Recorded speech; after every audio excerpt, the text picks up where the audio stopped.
or good evening, whatever time it is, wherever you are. Welcome once more to another live stream of Alexandra Mayer's Live. I'm cooling down, walking, trying to recover, catch my breath. Did a bit of walking / jogging today. I think I went about 3 miles. I didn't use my odometer app this time around. I just kind of went until I felt like, all right, time to turn around. But I'm in a lovely park today. I need to invest in a hydration pack because when I come out walking or jogging, I know you should bring water with you, but I hate carrying a water bottle. And in the past, I've had a hydration pack, but I haven't had one with me since I've been traveling. But in the city that I'm currently in, there is a wonderful REI store. So I'm gonna go in there probably tomorrow and pick up a small one. So that's my feedback, I guess, on today's workout. But I'm feeling really good. I've started watching this YouTube series called Love, Sweat, Fitness. It's put together by a woman who I gather is probably fairly close to me in age. And she seems to have gone through some similar things to myself when it's come to getting to a certain age, realizing that you're gaining weight, getting depressed about it, starting to exercise, then overdoing it, stopping, restarting, having some sort of life event happen to where you got to stop again, then starting again. But just her psychology behind how she tries to keep you motivated really works for me. So I'm going to start recommending some of her videos to some of you out there because she's really good. She's really good. I really enjoy watching her. So anyways, one thing that she says is not to invest in a gym membership. And I am so glad she said that because since I've been traveling, you know, I've been thinking, okay, the pandemic is starting to let up. Maybe I need to reinvest in a Planet Fitness membership or something. But she gave some really solid reasons as to why, as you go on your fitness journey, you really need to just do exercises that you can do from home or outside. And that works for me. I mean, I love coming to parks. I was telling somebody not too long ago that I think I'm gonna find a way that I can either volunteer at a park or maybe get like a seasonal part-time position at a park because I just love being outside, being in nature. It's so good for you. And you know, it would be a nice way to diversify my life because I'm self-employed, but I wouldn't mind having a side gig like that. Not at all. So that's something I'm thinking about.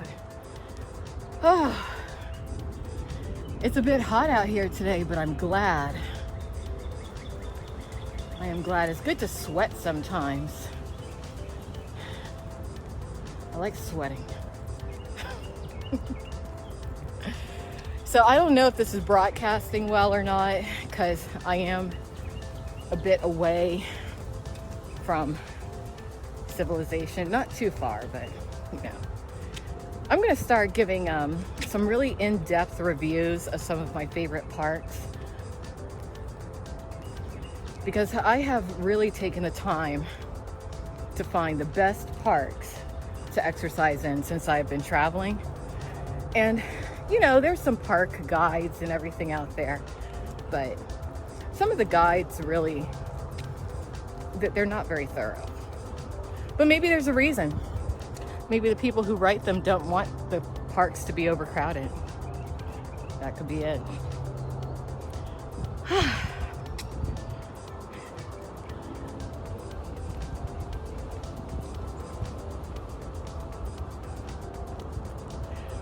Oh, hey, Kim McDonald. Let's see what you're saying. I'm doing well. I'm doing well. Streaming on YouTube again, but I am gonna stream on Instagram fairly regularly. Just cooling down a bit.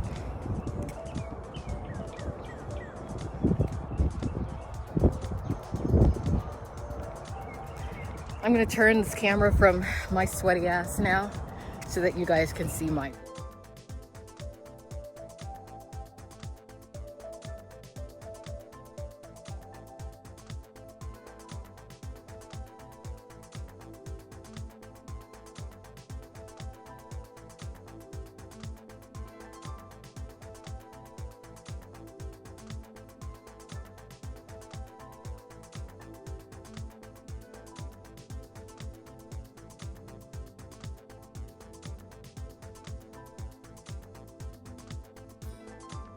Here's a tip for if you want to lose weight.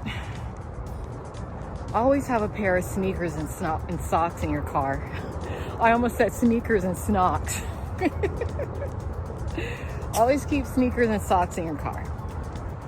Because sometimes you might be on a drive and you might think to yourself, you know what, that's a nice little trail or park over there. Maybe I could get some exercise in. Just a thought. Once upon a time, I dated a guy who was really into hiking.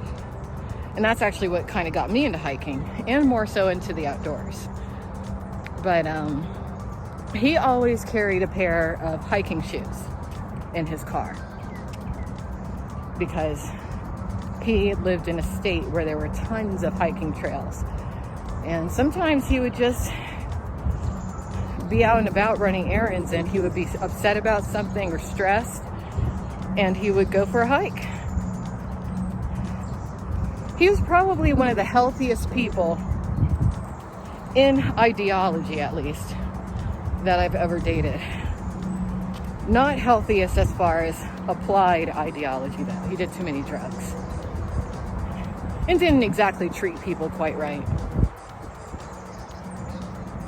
But it goes to show, there's always yang to the yin. There's always yin to the yang. All right, enough of me rambling on. As you can see, it's a bright, sunny day.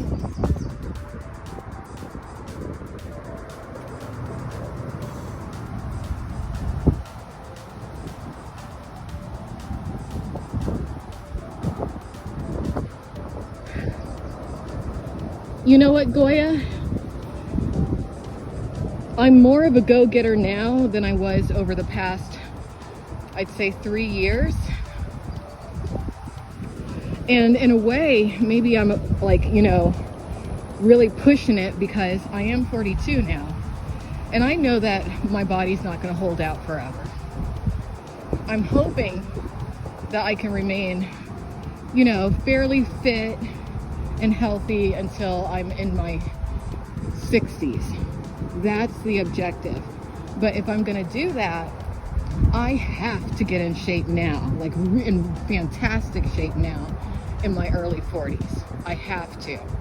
So I'm kind of, you know, racing against the clock when it comes to that. So if I seem like a go-getter, it's because I'm running for my life, literally. Because I'm gonna outlive all my goddamn enemies. Every single one. So if you're an enemy of mine out there,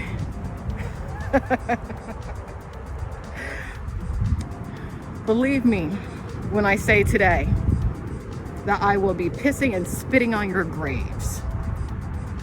When you're in the hospital, I'm gonna find out where you are, and I'm gonna come by during visiting hours just to laugh at you and say, bye, enjoy hell, bitch. I'm outliving them all. I don't give a shit if the enemy is younger than me. I'm gonna outlive them too. I'm gonna live to be 300 years old. Because I know that there's enemies I have out there that I haven't even made yet.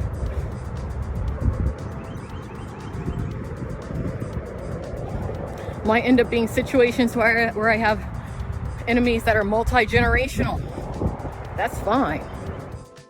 I'm working out so I can specifically outlive certain people, and if necessary, kick the living hell out of them.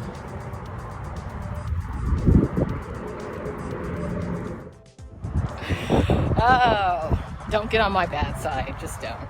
But yeah, if you want to get your energy up, just move your body every day. It's not about, even exercising, the technical, proper way.